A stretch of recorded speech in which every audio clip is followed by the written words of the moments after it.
So healthcare privacy and security. So without wasting any time, even about the speaker, I don't think I need to really speak something about myself. So yeah, I'll move forward.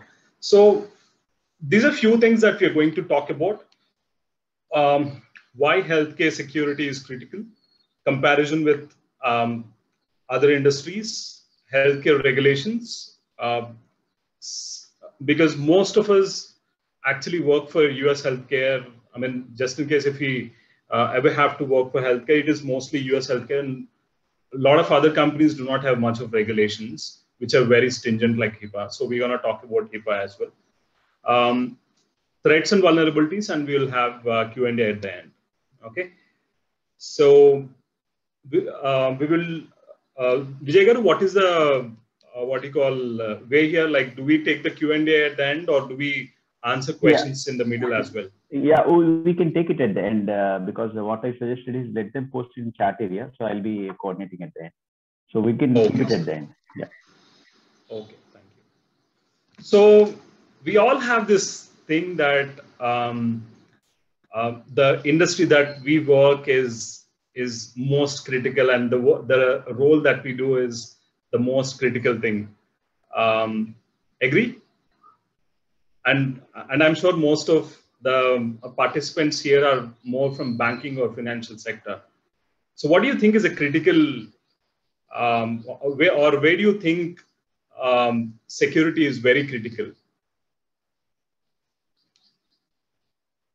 So I think we will make it interactive, Vijay Garu. I mean, do you mind doing that? Because that way, I think it is more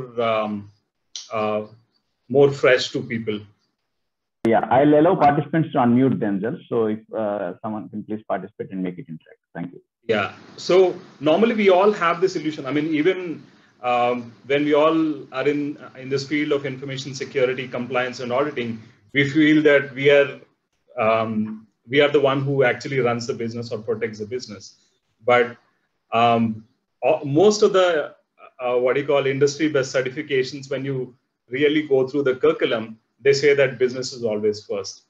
So we always have this illusion that the field that we are working is the most important, and rest can wait.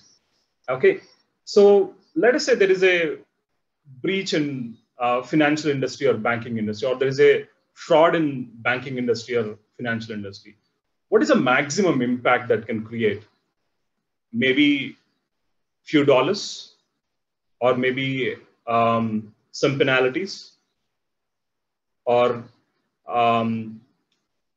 maybe some critical information is lost. So, or when it comes to IT, again, it's going to be the same. Some of the records can be, or some of the records can be lost, or some of the information can be lost, or servers can be hacked, these kind of things. So manufacturing, again, they're more into protecting the physical security aspects of it. So when it specifically talk about healthcare, let us say in the prescription, it is written that someone has to be given 0.5 ml of a vial. Let us talk about just the vaccine that we are taking. It is just 0.5 ml of vial that we are supposed to take. So in the prescription, it is written that give them that 0.5 is missing, and it is written as 5 ml. So what is the impact? So the impact is going to be on life. So there is every possibility that the patient will die. All right. So when we talk about tenets of information security, let it be confidentiality, integrity, and availability. So all these three factors are very, very critical in healthcare when compared to any other industry. I mean, if you believe that a life is more important than money. So there are a lot of aspects which actually determine, though healthcare needs IT, though healthcare needs financial, and though healthcare needs manufacturing, but as a smallest of the mistake in healthcare can lead to a death. So recently, I think we have, I think yesterday or day before yesterday, I've seen a news channel where someone was given a 1 ml of Covaxin instead of 0.5 ml, and the patient fainted and he's in critical condition right now. So again, it depends upon, I mean, if someone is not aware, the staff is not educated properly, or if staff is misled, or if staff is, is not given proper instructions, or those instructions have been, the integrity of that instruction is lost. So someone made changes to those instructions, so it can lead to death. So the severity is very high. So one more example that I can really talk about is, I think few weeks back where there was oxygen leakage somewhere. So if the physical security was maintained effectively, that particular incident wouldn't have been happened. So that's a critical area of a hospital. So for example, let us say we have a server room. So we have a lot of layers of physical security towards it, where at the entrance you have, I mean, in a typical office, you have an entrance, you have a biometric, and only authorized people will enter inside the office. Okay. And further, there is a perimeter where you have a server room specific, and only very limited people would have access to it. Okay. So it is more of that server room for a hospital, that where in this critical situation, oxygen, that particular oxygen place is considered to be the critical place. So if there is no proper security governance towards it, so this kind of, it can lead to deaths of multiple, I mean, I think tens of people. So it led to, I think, death to about 50 people. So the reason why I want to emphasize more on healthcare security is not because I belong to healthcare, but it is important for everybody. So I think back then, before COVID, I should really say, everybody is so much involved into our own life, so much involved into our own finances and our work. So after, I mean, when COVID kicked off, everybody is focusing about health. Everybody is talking about immunity. Even the toothpaste ad is coming up with an immunity tag. So right now, right from a toothpaste to the milk that we drink on a daily basis, it is health has become more of a buzzword. So I'm going to talk about various aspects that can really impact healthcare. And what is that threat or vulnerability can really lead to. Okay, so let's start off. So why security and privacy in healthcare? So I mean, it is purely cultural again. So some organizations or some countries, for that matter, may be little okay with their health information being leaked out, or it not being kept it as private. But when it comes to certain organizations or certain communities, they feel very health information is very personal. So even it is slowly, I mean, it is even in India, we're slowly reaching that point where we are getting sensitive towards health information. So back then, if someone gets a fever, I mean, maybe people used to post it about, I broke my hand, or I have a temperature. So all this used to be in the social media that they've got something. So I think at least COVID have really changed that perception among people. So people stop telling about they have COVID. Maybe one reason to just ensure people are not panic, and also maybe other reason is like they want to keep it private because people see them with a different perspective. So it's slowly coming up here in India as well, but in some of the Western communities or maybe Middle East, they're little sensitive about their health information. Next thing is health information is linked to other data like financial and regulatory. So, for example, you go to a hospital or whenever you're trying to make a payment online for a hospital bill. So there is every possibility that you'll have to submit your Aadhaar card, or someone who needs a maybe like Arogyasri card or something like that. So they will have to produce these things. Or someone who is paying what you call lakhs of bill, they'll also have to produce their PAN card. And it is so if the hospital's information is not protected, so there is every possibility that this information is at risk. So because the hospitals would have these information along with patients' diagnostic what you call requirements. So in other countries as well, so they would have, especially in the US, they will have the social security number that is linked. So that is one thing that is very sensitive for the US citizens, and they want to keep it very much confidential about it. So basically, I should say health information is a combination of multiple areas. So like I mentioned, like financial, they'll have the credit card details or bank account details, and also the regulatory information as well. So impacts patients psychologically. So why do you think the patients will be affected psychologically? So let us assume that even let us take out COVID out of the equation. So let us say someone has a dreadful disease or something like HIV. So they want to keep it very confidential and they don't want to really reveal it to the outside world that they have HIV.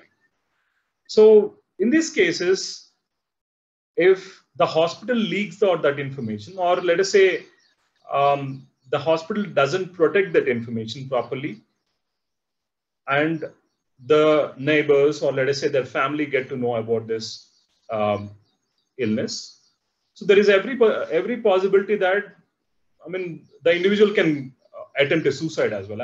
I've seen a lot of people who are very sensitive about certain things. So even health information wise as well. So I've seen some news articles that someone has a COVID positive, and that guy attempted a suicide and he died. So it actually impacts the psychology. It has a psychological impact whenever if someone wants to keep their health information private and it is leaked out, and it may result in anything.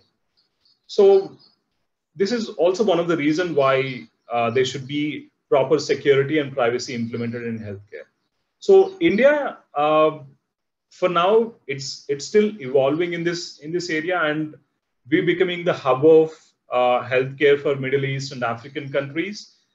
It is slowly coming up, and we are slowly getting there on implementing these privacy and security aspects in healthcare. So next part is to avoid heavy penalties. So this is in some of the countries. Not every country has this penalties in terms of healthcare leakages, but countries like US, they have some heavy penalties. So we'll talk about it in the next slides. Can cause damage up to life. So in the previous example that I told you, there are a lot of patients, or people who are sensitive, and they don't want to reveal their health status. So if their health information is leaked out, and it can cause damage to their, they feel bad about it, and there is every possibility that they can kill themselves. So apart from this, there are also possibilities where someone wants to kill the other individual. So killing that individual through healthcare is very easy. People haven't really explored these options, but there are a lot of there's some movies that show these kind of cases where they injected what you call overdose of some drug. There are a lot of instances like this. So any any loophole in security or privacy can also lead up to death of a patient. So imprisonments, again, it is again limited to only some countries. As far as I know, it is only in New Zealand and also US, where people are imprisoned for leaking health information of a patient. And next comes may impact patients financially. So let us say, I mean, again, it may be against the market rules, but so someone has a cancer, and that information he tried to keep it confidential because for various reasons he cannot really afford spending lakhs of money for his treatment. So he tried to keep it confidential, and he wants to take a insurance. So if he states that the insurance he has a cancer, majority of the insurance companies would reject his insurance because obviously they don't want to spend 30 lakhs for 20,000 the patient pays as renewal. So these are some of the reasons where which can impact if the healthcare privacy and security is not implemented effectively. So healthcare ecosystem, where do you think the whole healthcare information will reside? So normally we feel only hospitals, but there are a lot of other areas where information can reside in. So I think just after the COVID thing, we started, I mean, most of a normal person started hearing about clinical trials and other things, but there are companies or organizations which just do clinical trials. There are such companies. They're specialists in doing those clinical trials. So again, pharmaceutical companies. So they develop the drug, even they do clinical trials. And there's a lot of confidential and very, very critical information, along with I should say intellectual property that they have than any other IT company for that matter. So for example, the drug or vaccine for COVID was, I mean, that particular formula is something actually it is still very important. So they don't want to really reveal that information, though, versus, let us say, a policy in an IT organization, or let us say a document in an IT organization is of absolute no value when compared to a formula of a drug. So when compared to any other industry, like the security needs to be above the standards in pharma and healthcare is because of these reasons. Next comes public and private hospitals. So let us talk about a physical security environment where there is a hospital and there is a fire in the hospital. Which has a capacity, let us say there are about 500 people in a hospital, and there is a fire in the hospital.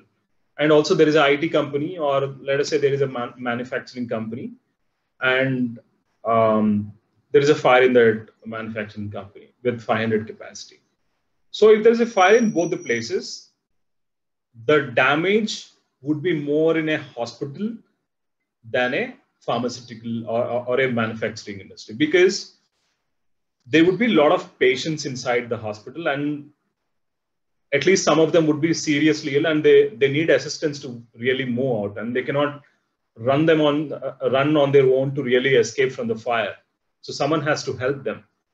So in these cases, there is every possibility that there are a lot of lives at risk than any other place. So normally, we all go through these fire drills on a periodic basis in office, and we have some kind of an awareness. So if there is a fire and this is what we have to do, at least we have we take 10% out of what is being taught in the office, that this is what we have to do. So let us say a 70-year-old or 60-year-old or someone who is having severe illness, would really not able to react in these kind of situations, and some of the staff have to carry them outside. And it is a general tendency, though they are trained, people always look for themselves and save their life. So the patients who would be there, I mean, their life is at severe risk. And even we discussed about various factors that impact patients' life in using technologies as well. So in this case of fire, again, like I told you, it is going to impact lives. And that way, the physical security should always be on top when it is compared to any other industry. Insurance company, if you really validate, I mean, they would have the healthcare information of lot of people.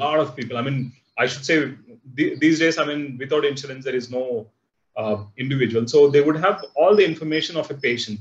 So even they would have a physical copies, and they will have digital copies. So they are the I should say most vulnerable after the hospitals in terms of attacks. So the reason why I say most is because it's an insurance company, and they're only bothered about like taking the documents, and we don't even know where they keep it. So I'm sure they're not properly safeguarded, and there is every possibility that the records can be damaged physically and also electronically as well. A lot of insurance companies do not really spend money on infrastructure or security infrastructure. So this is one thing that we all have to keep in mind. So next comes technology providers. So there are a lot of software companies or product companies which provide products to the organizations. There are a lot of companies which provide, let us say, cloud services to hospitals or insurance companies. So in HIPAA terminology, it is called business associates. So this is one thing that is also critical. So someone who is supporting healthcare or hospitals in terms of technology, there needs to be extra controls that needs to be put in. So they will have to comply to HIPAA. Next comes e-health, telemedicine. So this has become very popular, I think, ever since the COVID has kicked on. I mean, honestly speaking, I mean, back then, before COVID, we always used to think that we have something. We always used to think, or we used to discover problems out of us. So over a period of my foundation activities and other activities, so we used to provide food to the COVID patients. So the number of patients that visit the hospitals on a regular basis versus people right now have really gone down by at least 50%. One, most of them fear that I mean, if they go to the hospital, it can lead to COVID. Second thing is it can we stop bothering about all those things like neck ache or backache. So we try to accept that fact that it is okay, and we try to move forward. So it was not the case when it was not a COVID situation. So we used to discover problems out of us. We used to go and we used to get 100 tests done. So it was, I mean, not so needed. I mean, maybe some it is needed, but at least some of it is like, it is not needed. So I get some pain around my neck and I feel it is, oh, something's going to happen. Let us do a full body checkup. So people do it like 3 times a year. So it is absolutely not necessary. I mean, that is, again, just a state of mind like people have where, yeah, something's going to happen to me. Let me get it checked. So yeah, preventive measures are always good, but we had a lot of fear towards it, certain things. But right now, the number of people going to the hospital have reduced. So e-health have actually taken over that section of people where you get what do you call appointment of a doctor just on a phone or an app. So you can tell them what is your problem, and they'll give you a prescription. So this is one area that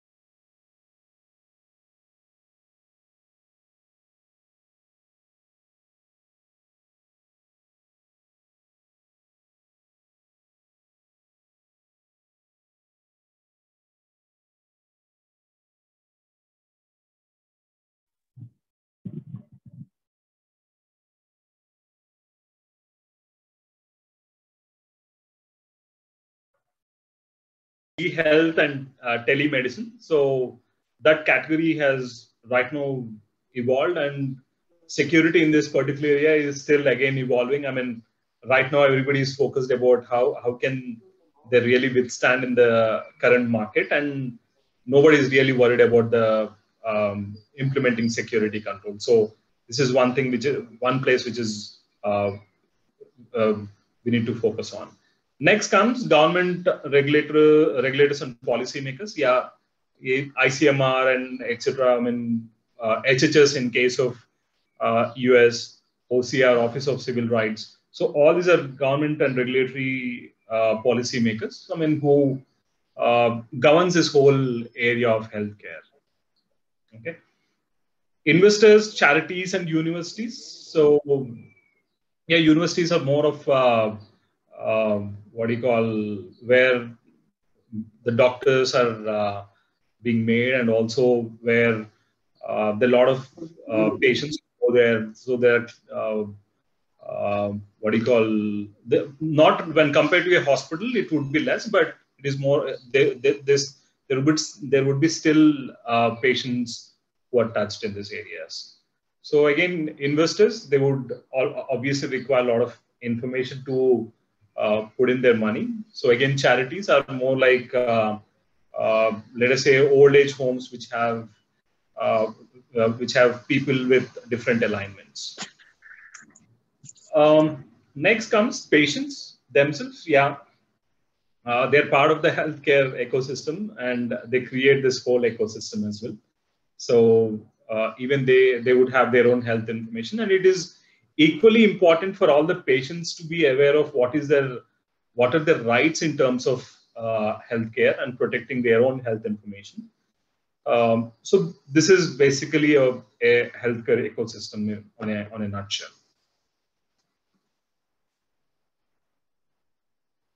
Yeah, moving forward. So healthcare laws and regulations, like I mentioned earlier, there are very less number of countries or nations which focuses specifically on healthcare. So there are a lot of what do you call, countries, they have included healthcare as part of their data privacy and security laws, but specifically there are not much. So HIPAA is one from the US healthcare. Australia has PCHR. UK, yes, they have the what do you call, data care program, care data program. And Canada has one as well. It's called Personal Information Protection and Electronic Documents Act. So more or less everyone talks about how the information needs to be safeguarded, what are the different security safeguards that needs to be put in, what are the different technological requirement, what are the different physical security requirement, and what are the different administrative safeguards that needs to be put down. So there's a few things that every law actually talks about. So especially in the US, they do have US state laws. So most of the states have this state law. So if I can recall properly, California has one, North Carolina has one, New York City has one. So they have, Texas has one. So they have a specific state laws on top of HIPAA. So the first thing the organizations, the healthcare organizations or hospitals have to comply is more of the state laws, and then they will have to consider HIPAA.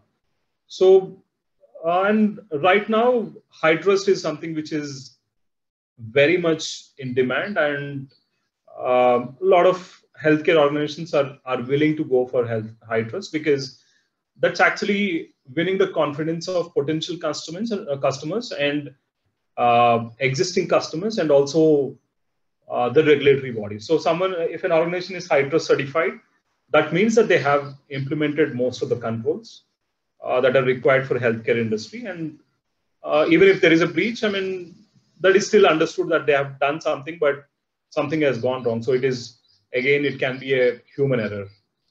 Yeah. Next comes New Zealand. It has Health Information and Privacy Code. So again, this is very old. I think this has come up in 1990s itself. So yeah, this is a pretty old healthcare regulation. Yeah, moving forward. Yeah, advanced technology brings more risks. So we have been feeling happy about robotics. So we have been hearing that robots have started doing operations. Robots are trying to help doctors in the process of critical operations. So all these things. So why do you think, I mean, at some point, something can go wrong and it can straight away lead to death of a patient? So let us assume that there is a robot that is programmed to perform a critical operation. So I recently saw an article with, I think somewhere in Japan, a robot tried to do a neurosurgery and it went successful. So assuming that, yeah, it went well, I mean, thanks to the maker and owner of the robot, but let us assume that it went the other way.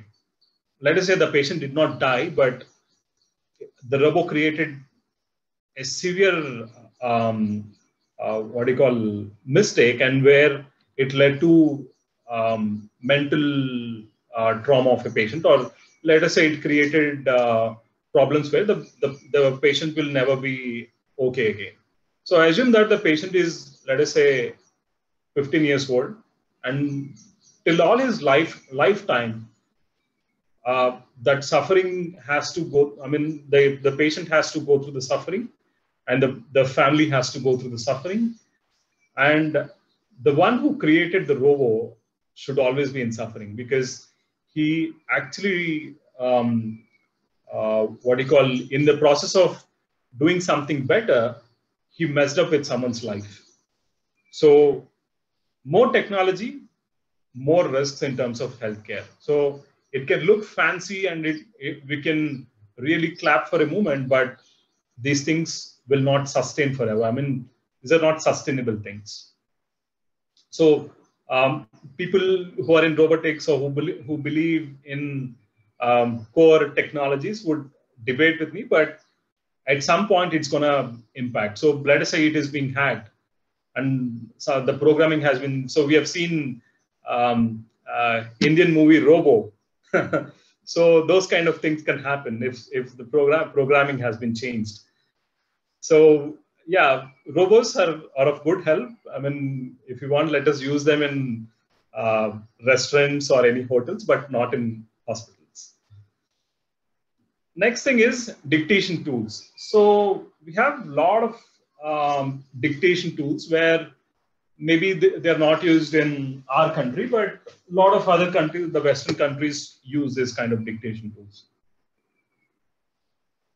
So what it does is, while performing the operation, so the doctor is going to dictate what he has done, or what are the different types of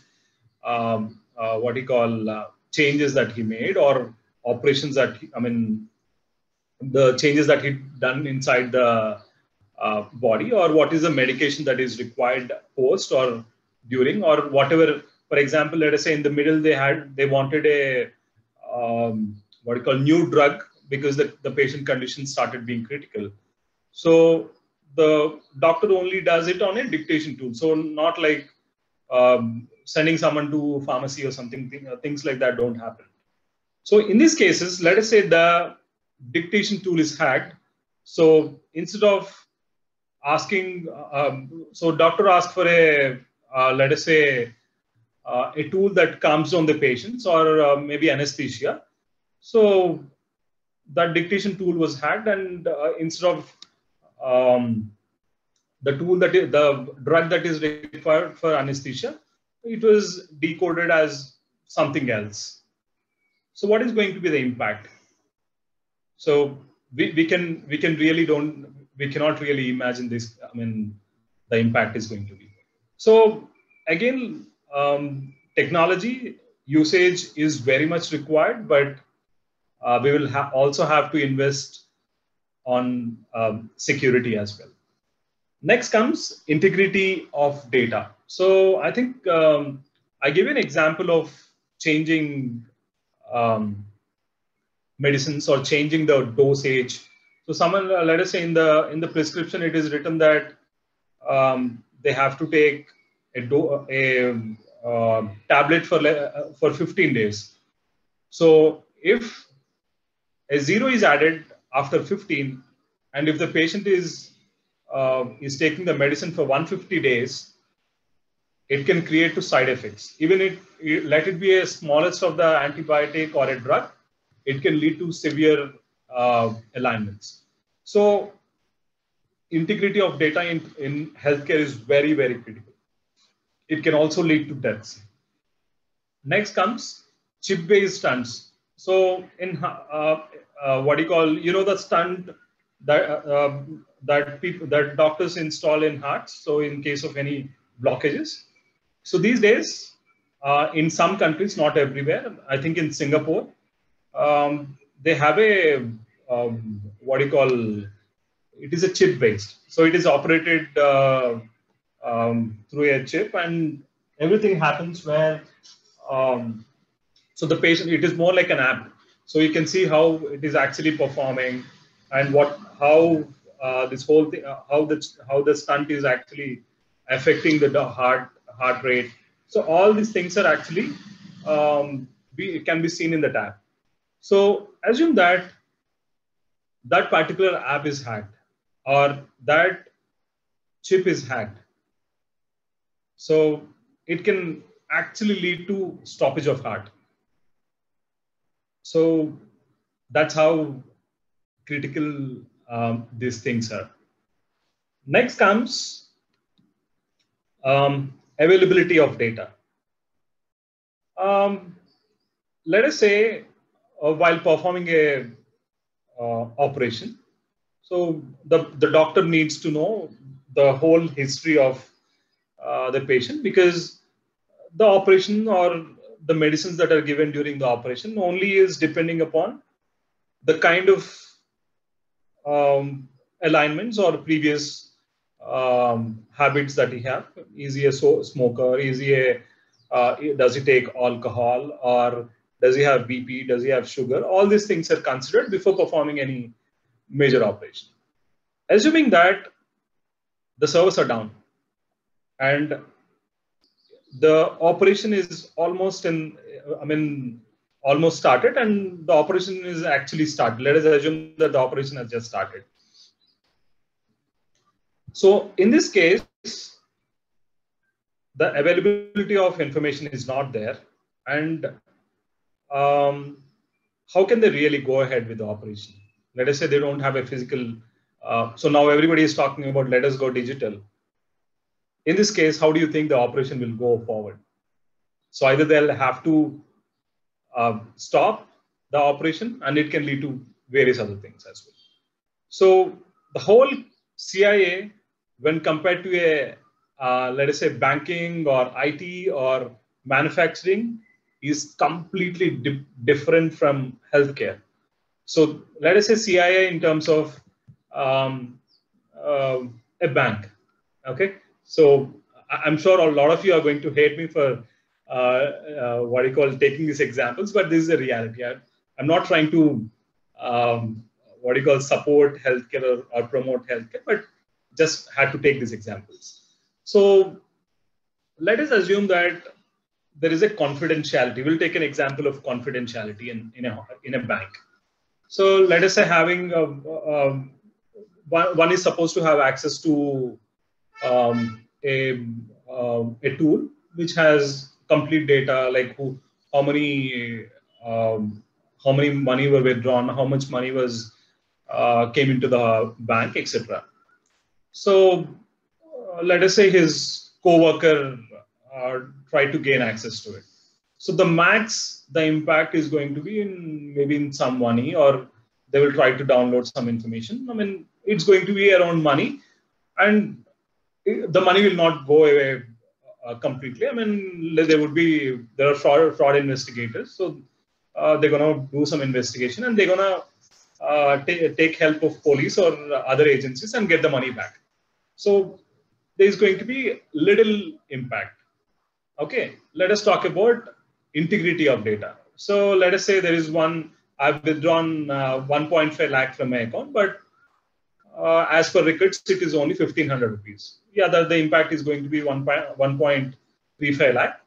So over a period of time, when you tally at the end of the day, obviously the bank is going to know that the numbers are not matching. They'll call me and say that, boss, this is a story, and we will have to deduct that money, and end of story. So maybe one more zero or two more zeros or three more zeros can make a bit more difference.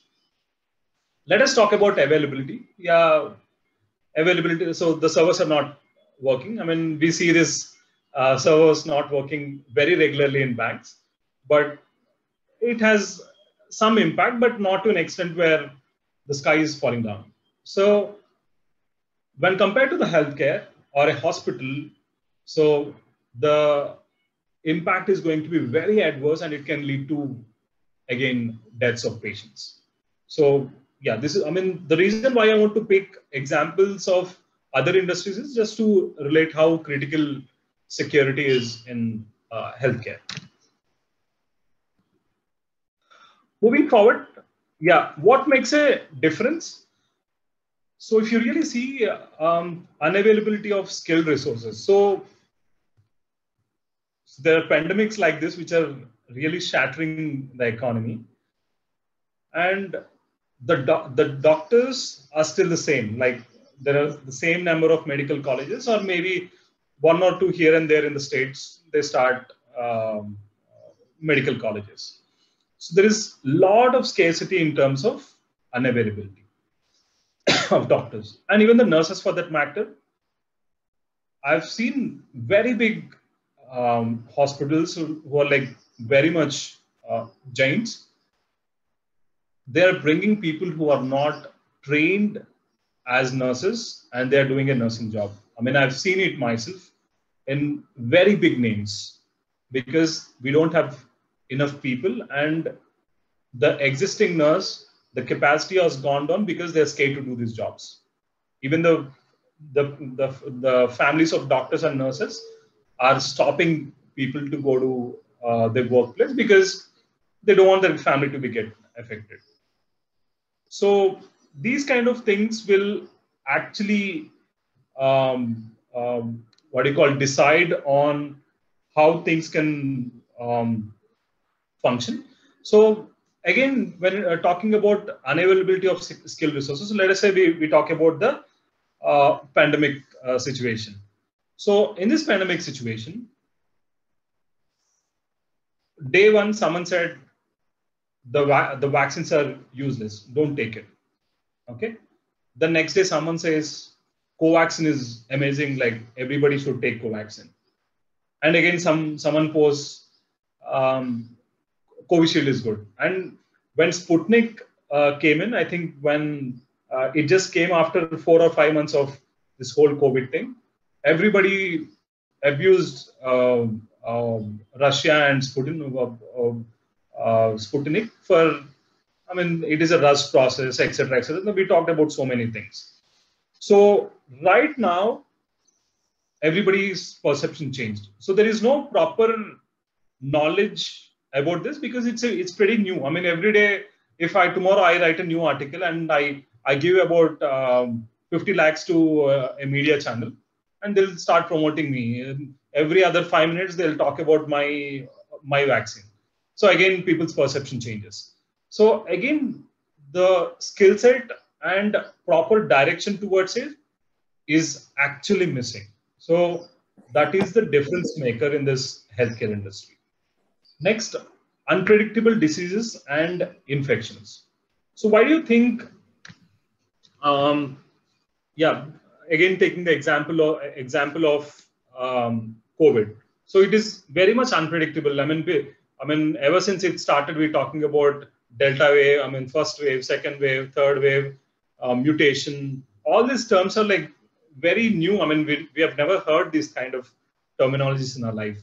So now there is something called Delta, I don't know what term it is. So there are a lot of new terms that are coming in. So new kind of infections. All these things are very unpredictable. We don't know how to really handle them. So even this, actually, the CIA would really have an impact on these things as well. So every day it changes. So we will have to change the course of treatment, all these things. So back then, people used to say, remdesivir is the best injection and it cures. So then all these things, black fungus, green fungus, white fungus, all these things have come. So it is, the healthcare industry is so unpredictable.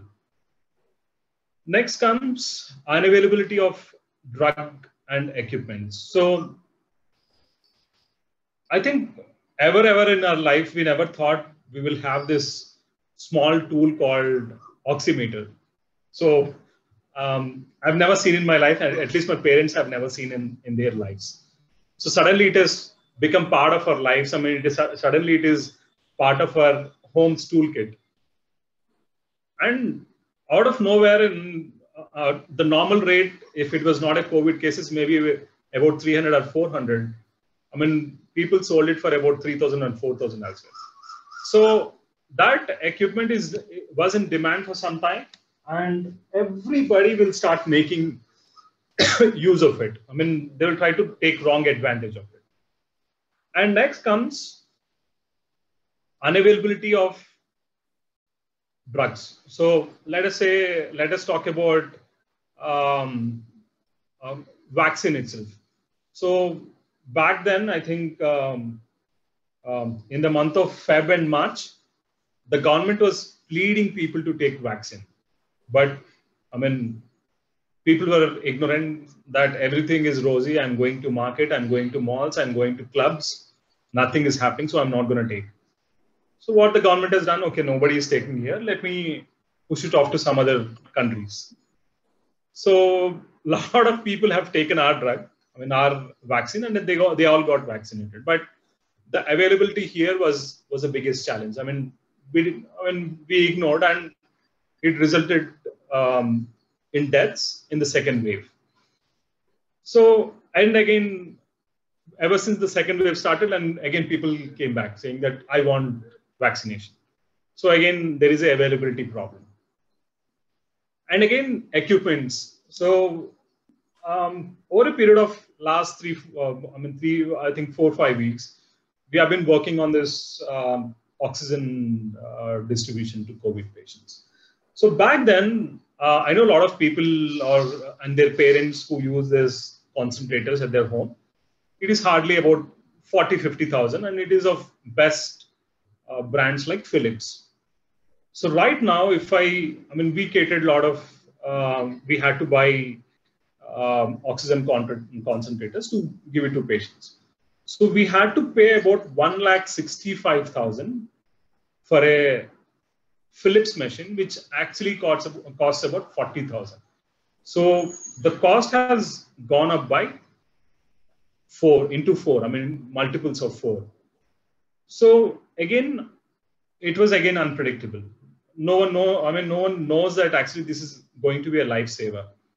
So that way, unavailability of drugs and equipments is something, a difference maker in a healthcare industry. Diverse culture. So again, some things can be religious, some things can be more related to nation or that particular region. So someone says that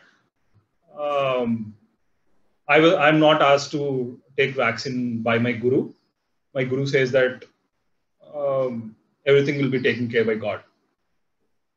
So someone says that something else. So some countries feel that their health information is more important.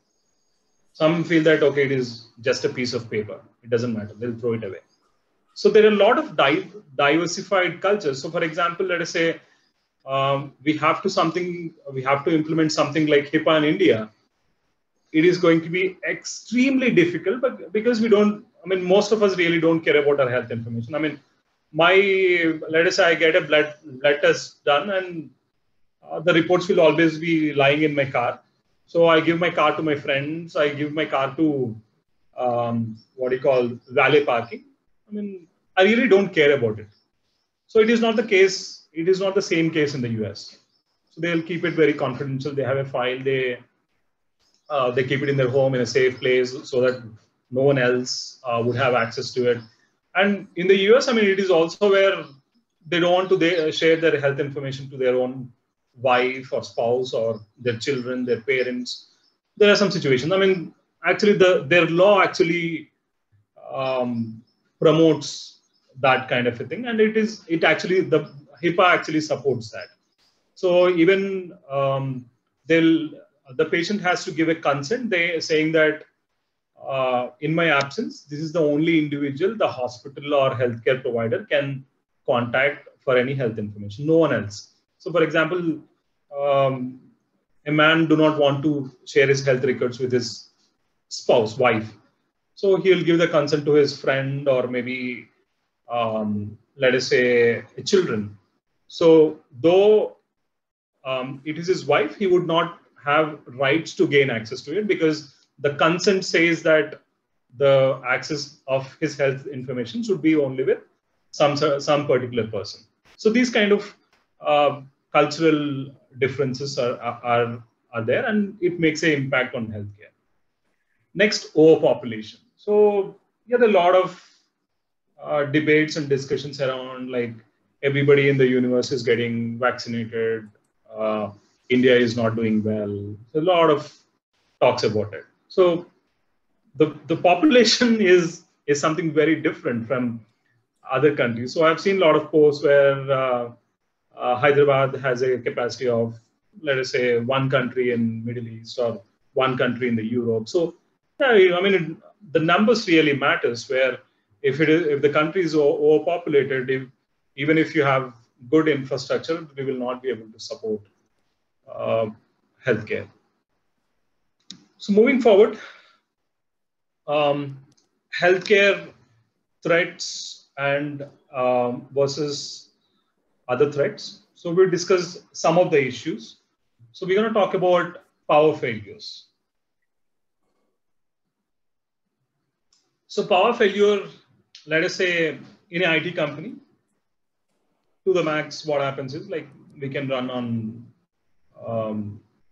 let us say even the backup has failed. The power will have a backup also. So let us say both of them fail. To the max, what will happen is like we will have them work for some time without AC. We all have lost the habit of working under AC. So if you do not have AC, so maybe we will all send employees home and they can continue to work from home. So assuming that there is a power failure in a hospital, all that machines which show your pulse rate, all the machines that pushes for pushes for oxygen, all the machines that, everything for that matter, everything shuts down. So what is going to be the impact? So let us say you go to a hospital. So someone is getting treated, their oxygen stops, or let us say the ventilator stops. Just imagine the kind of impact it has. Yeah.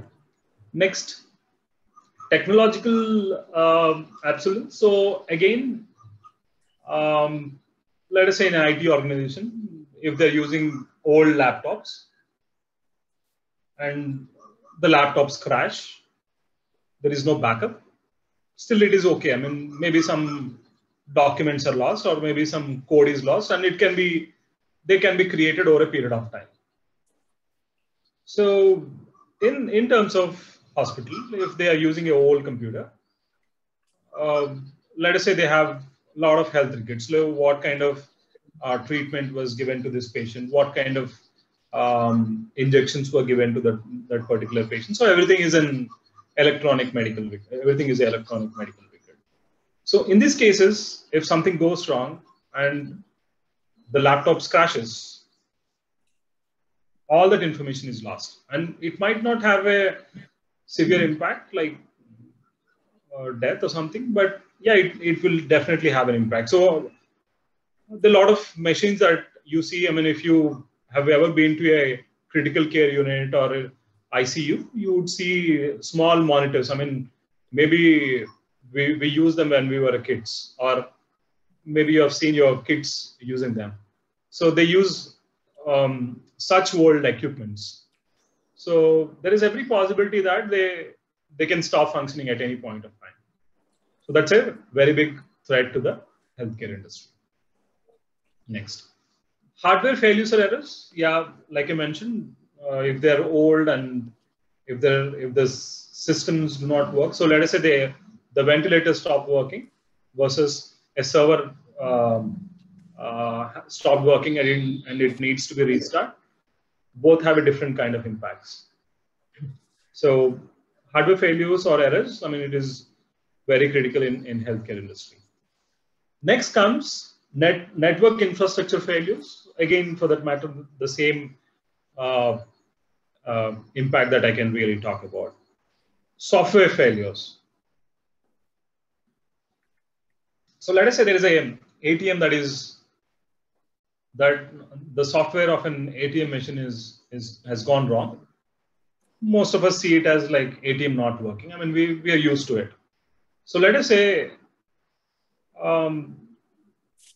same thing happens in a hospital. So the software which captures healthcare information of a critical care unit is gone. So someone has to wait for the system to be up. The operation is going to stop. The treatment is going to stop, and a lot of things that get delayed. And that delay, the things getting delayed is not just like waste of time, but it can also lead to severe things on patients. I mean, it can impact patients very severely.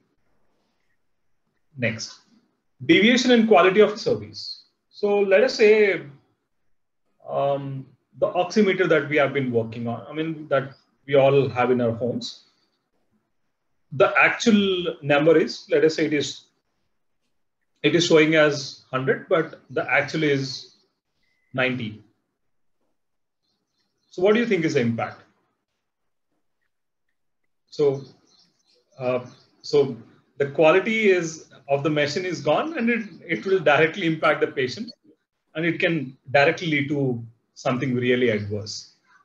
So let us say we purchased a new server or a new tool, and it is not working properly. There is a deviation in the quality of service. So we can still wait, or maybe we can look for a new new tool or a device. I mean, we can work on workarounds. But when it comes to this healthcare industry, it is very important that the quality of the service is up to the mark. And for example, let us say there is an oxygen concentrator.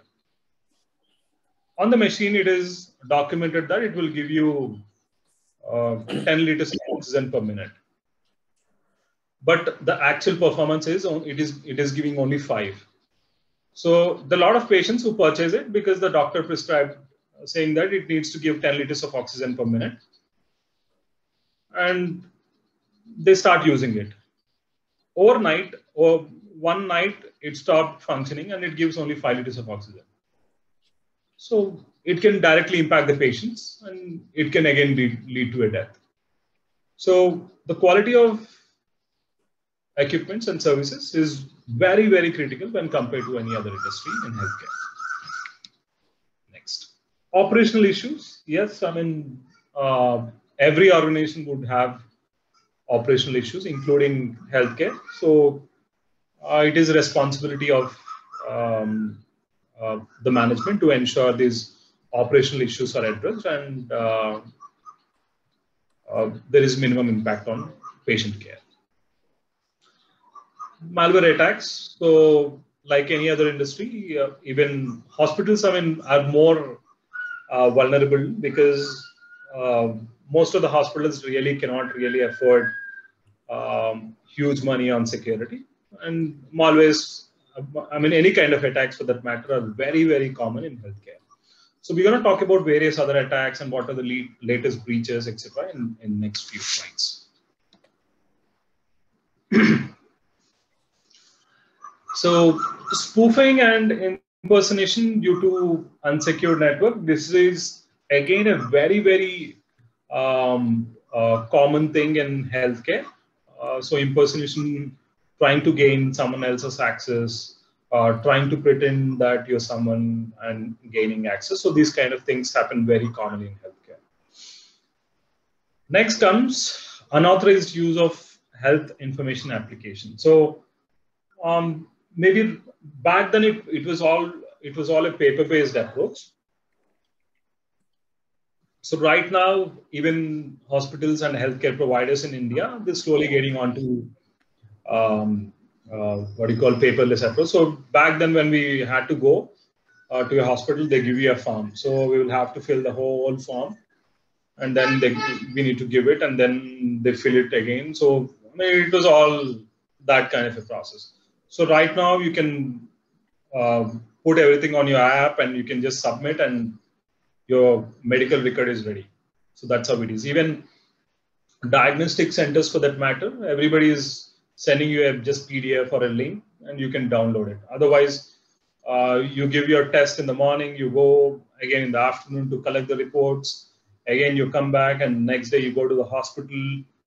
There's a lot of series of steps. But right now, the whole scenario have changed. So it's just on app, you book it, and someone comes, someone takes your sample, and then go and send the report to your home. So what do you think? There is, in this particular process as well, there is a lot of risk which is involved in this area, where let us say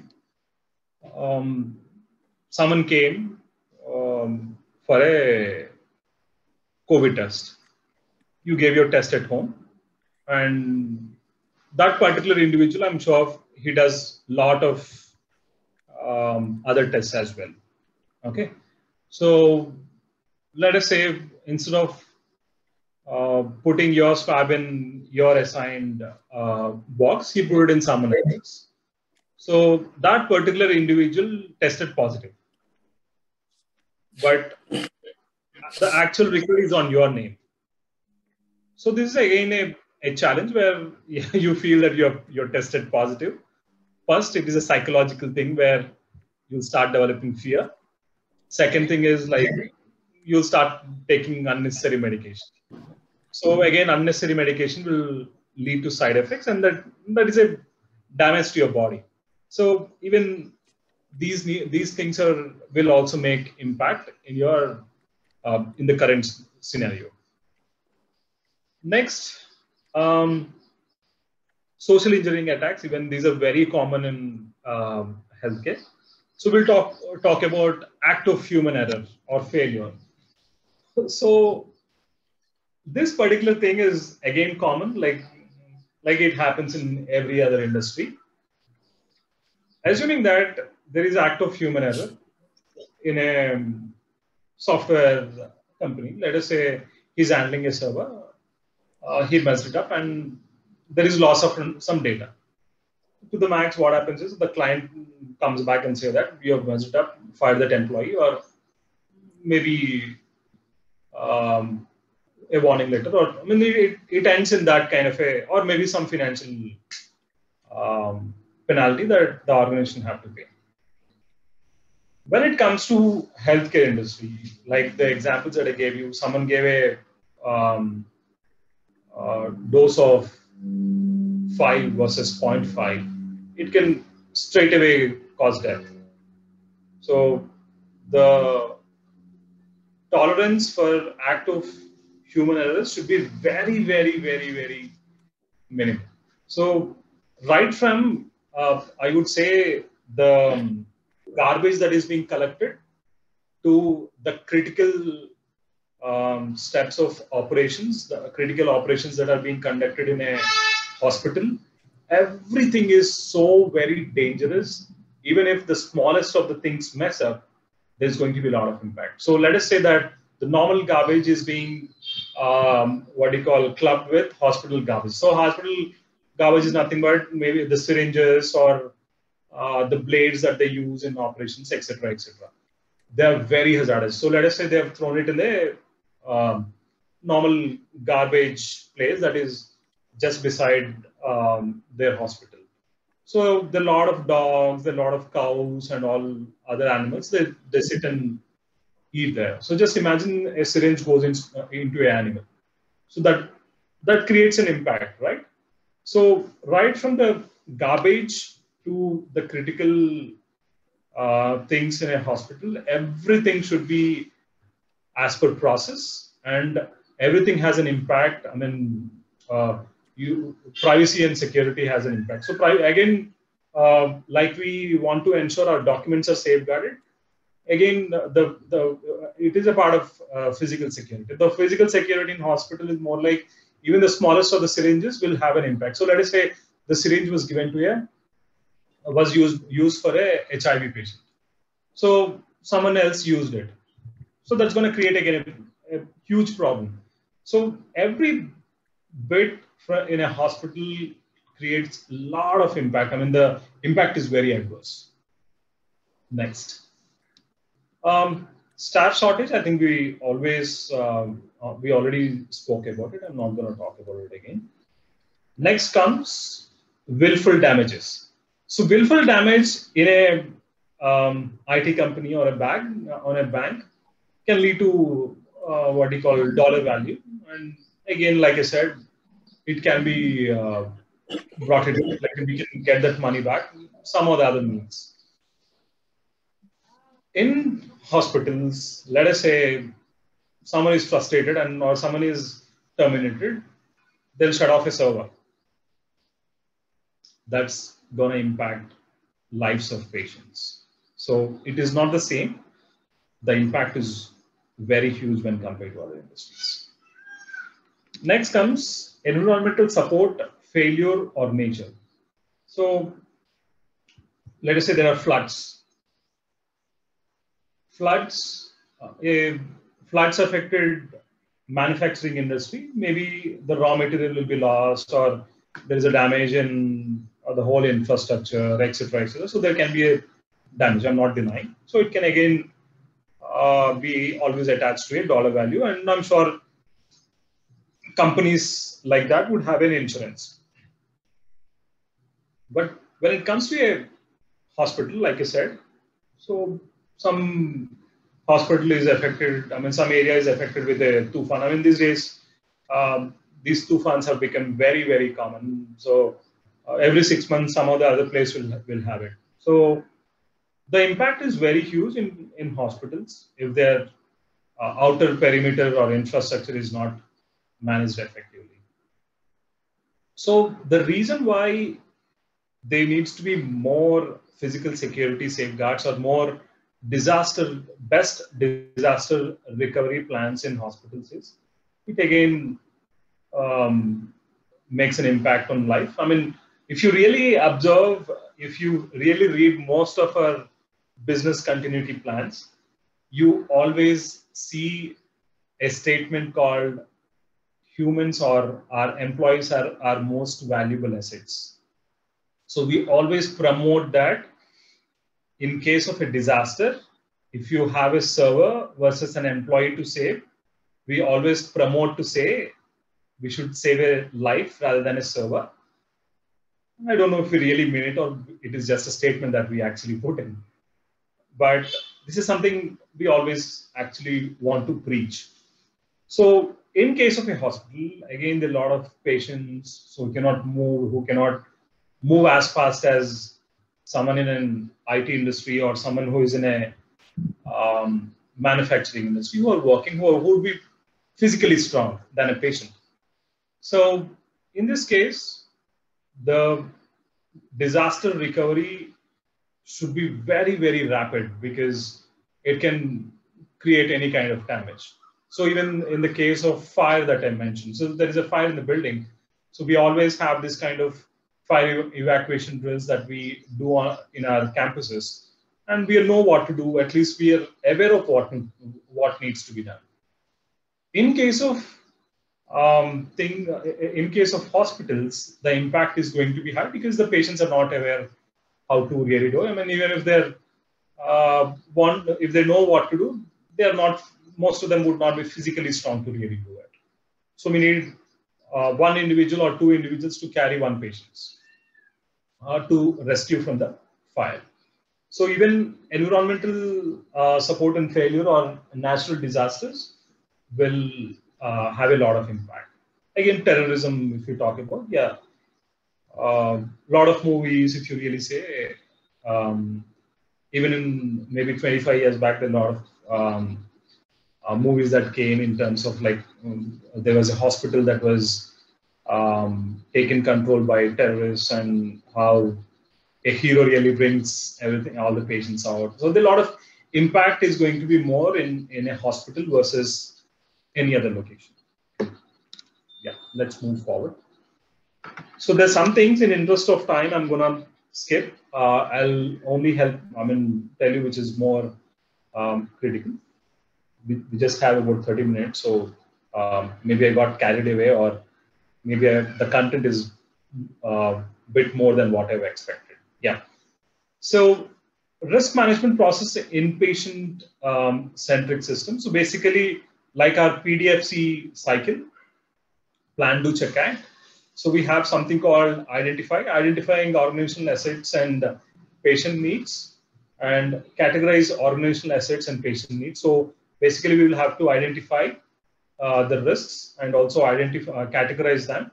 So we do a typical risk assessment, right? So it is more of that. Identify threats and vulnerabilities and assess the impact and likelihood. So the same way we do for a typical risk assessment, and we deploy and implement control solutions. So like in the ISO 27001, we put this matrix, or we put the controls in place. So this is what it is actually talking about. Next, monitor risks and measure effectiveness on how the controls have been implemented and what is the effectiveness of those controls implemented.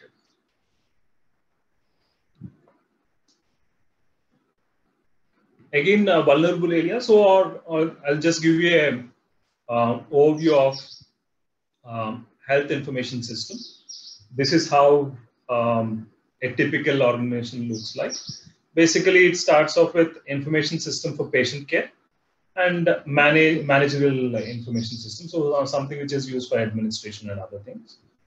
So inside the information system for patient care, there is system for clinical services. So let us say there's a small, let us take an example of Apollo here.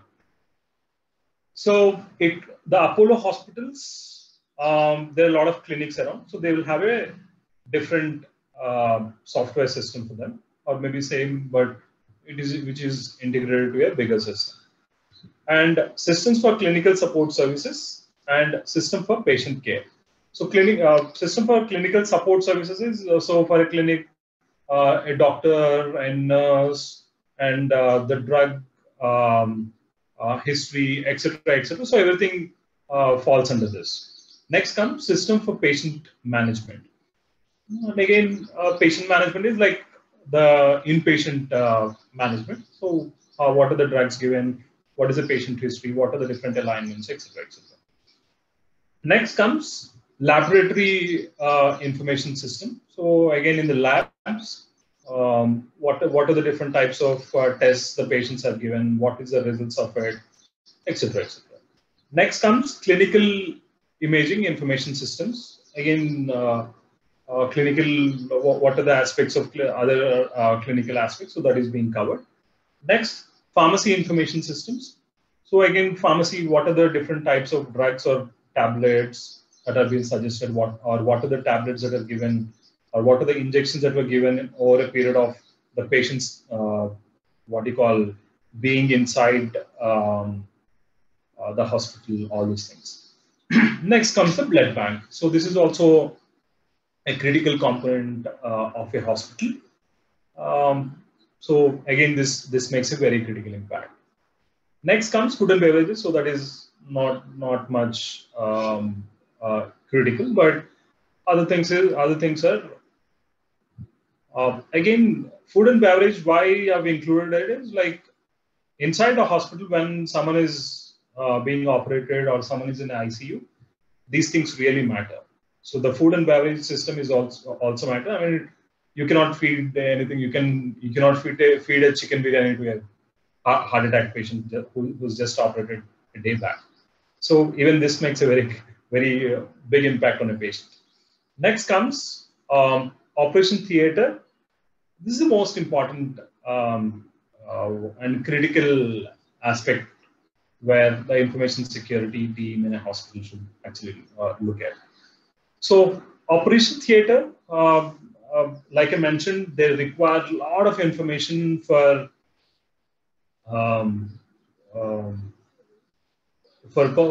proceeding with the operation, and the security of the information is very critical here. So next comes sterile supplies.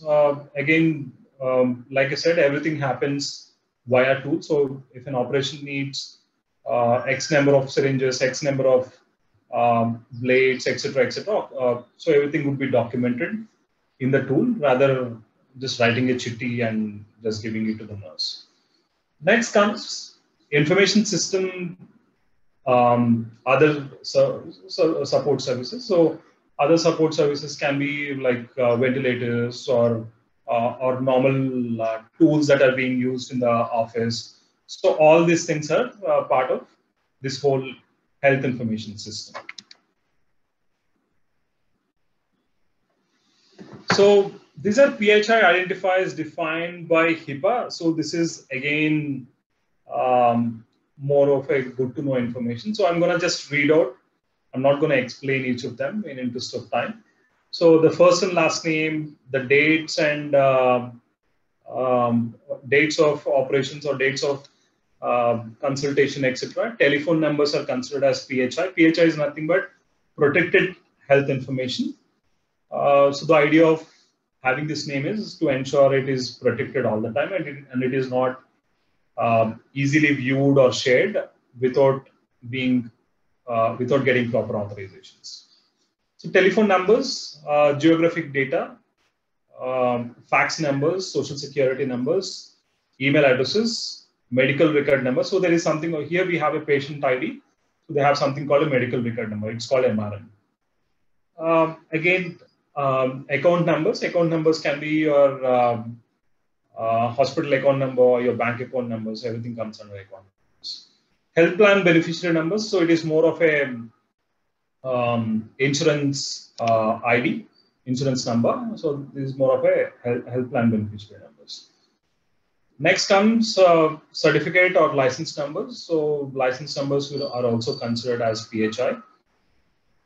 Vehicle identifiers and serial numbers, including license plates, are also considered as PHI. And web URLs, for example, let us say we are using a electronic medical record or electronic health record tool, that URL is also considered as PHI and it needs to be safeguarded. Device identifiers and serial numbers. So let us say ventilator serial number is also considered as a PHI. Full face photographs and comparable images. So in some of the treatments, they take a lot of things like X-rays or any pictures for references. All those things are considered as PHI. Biometric identifiers, so retina scans, fingerprints, everything is considered as PHI. So any unique identifier, numbers or codes that can help someone identify a patient is considered as PHI. And all these things that I've mentioned needs to be safeguarded as per HIPAA. So HIPAA again is Health Insurance Portability and Accountability Act. It, like Sharma sir mentioned, it is basically US law, which has a lot of other administrative aspects, but we are going to only talk about security aspects. So there is something called a privacy rule. It basically promotes how the information can be kept private and what are the patients' rights to keep their patient information confidential. So I talked about the consent form that is being given. So everybody has to sign a consent form, and we will the patient. You remember whenever we fill a form in a hospital, so everything is so all the details are there, and then you have those terms and conditions. So those terms and conditions should also have how the information is being used. So there is something called Notice of Privacy Practices. In short, it is called NPP. So that NPP shows what kind of an impact or what is the hospital or a healthcare provider going to do with the information that is being collected over a period of their treatment. Okay, so there are a lot of other aspects of privacy rule that helps patients keep their health information private. So again, next comes security rule. So security rule has three different aspects. So one is technical safeguards, physical safeguards, and administrative safeguards. Technical safeguards are more of the technological controls that an organization needs to put in to ensure the information is safeguarded using technology. Physical safeguards are safeguards that are used to ensure the information is safeguarded using physical security controls. It can, technical safeguards can be the password management, right from the password management to the restrictions that are being put on server, the firewalls, the data loss prevention tools, all these come under technical safeguards. So physical safeguards are more like how do we ensure the physical environment where the patient health information is being processed. So this area needs to be protected. So these come under physical safeguards. So physical safeguards can be the access control mechanism that we put to ensure everybody has to punch in before they enter the premises. So it can be using a tag, or it can be using a biometric like thumb impression or a retina detection. So it can be anything. Next, it can be, for example, let us say there are fire extinguishers inside a hospital or a healthcare provider. So there used to be fire extinguishers so that in case of a fire, they can be used. So there needs to be smoke detectors, fire alarms, and there needs to be CCTV installation or surveillance. So all these things are more of a physical security safeguards. Next comes administrative safeguards. Administrative safeguards are more of the policies and procedures that we as an organization need to write to safeguard the information. Anything that administers the behavioral patterns of employees, that comes under administrative safeguards. So administrative safeguards say that you have to train your employees. There is something called a sanction policy. So what is the action the organization can take if employees do not abide to rules of organizations or do not abide to HIPAA rules in an organization. So all these things really are documented in administrative safeguards. Next, I'm going to talk about business associate agreement. So there are two terms. One is covered entities and other one is business associate. So covered entities are the organizations which have access to patients and patient health records directly. And business associates are the organizations which have electronic form of health records or which do not directly interact with patient and patient health records directly. So covered entities are more of organizations like hospitals, pharmas, clinics, or clinical trials companies. So all these come under covered entities. Business associates are like software providers, cloud providers, or software providers. So all these come under business associates. So sanctions and civil penalties. So sanction is nothing but an action an organization can take on an employee if they do not abide to rules, like I said. And civil penalties are like, unlike any other rules, any other law, this has huge civil money penalties. The penalties can go up to $1.5 million and 10 years of imprisonment. So this is the kind of impact an organization can have if they get into HIPAA violations. Next comes Omnibus rule. This is the latest inclusion in HIPAA. There are a lot of key highlights in Omnibus rule. I'm not going to talk about all of them, but I'm going to talk about one or two. Like business associate agreement is very much required as per Omnibus rule, and business associates are equally responsible. So let us say we work for US healthcare and we operate from Hyderabad, and I cannot say that HIPAA is a US law and I'm not going to follow it. So before Omnibus rule, I mean, that was the case with a lot of companies, but after Omnibus rule, it is also responsibility of the business associates to fulfill requirements of HIPAA.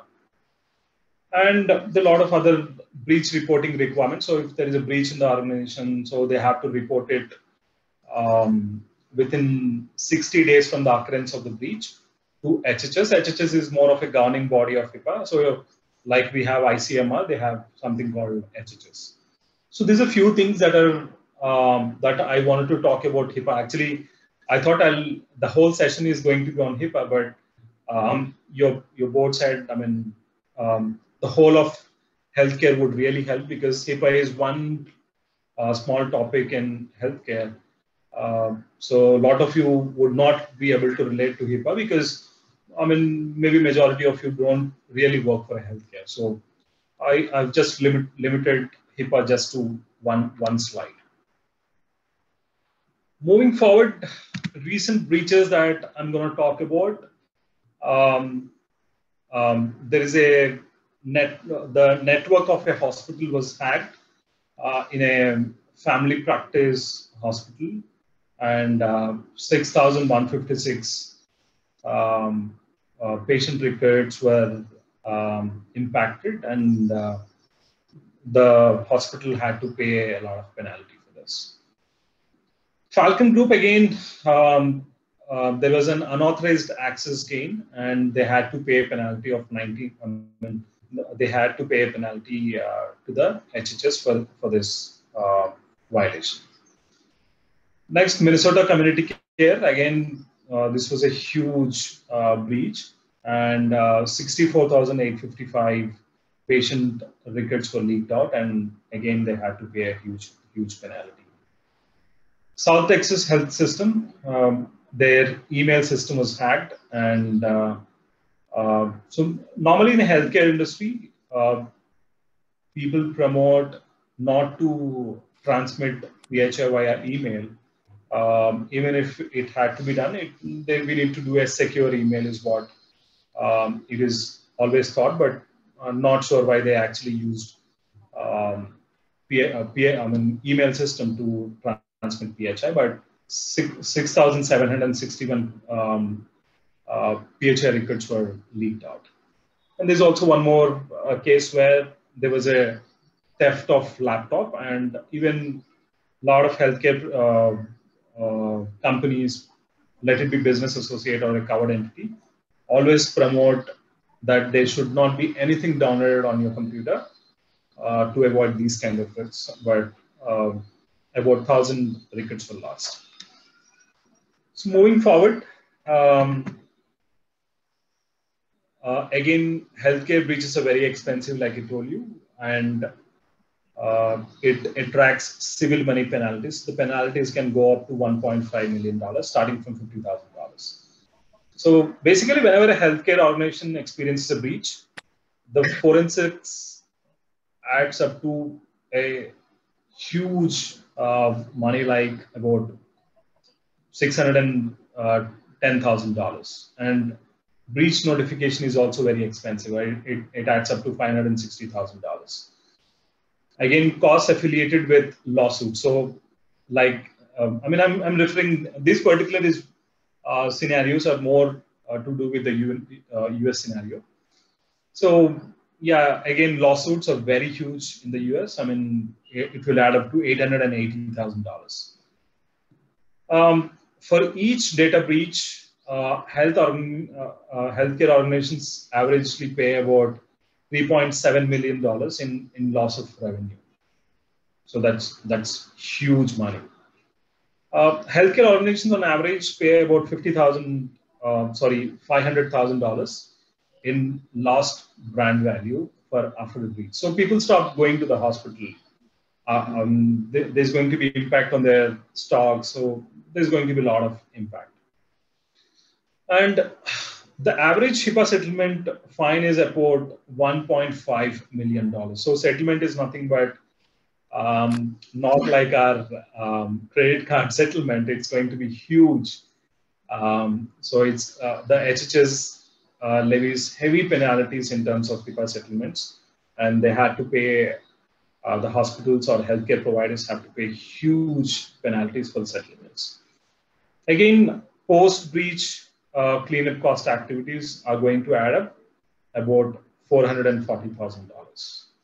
So on an average, one breach is going to really shatter a small-scale hospital. And unlike any other industry, they cannot get away with breaches easily, and everything is monitored very, very strictly by HHS.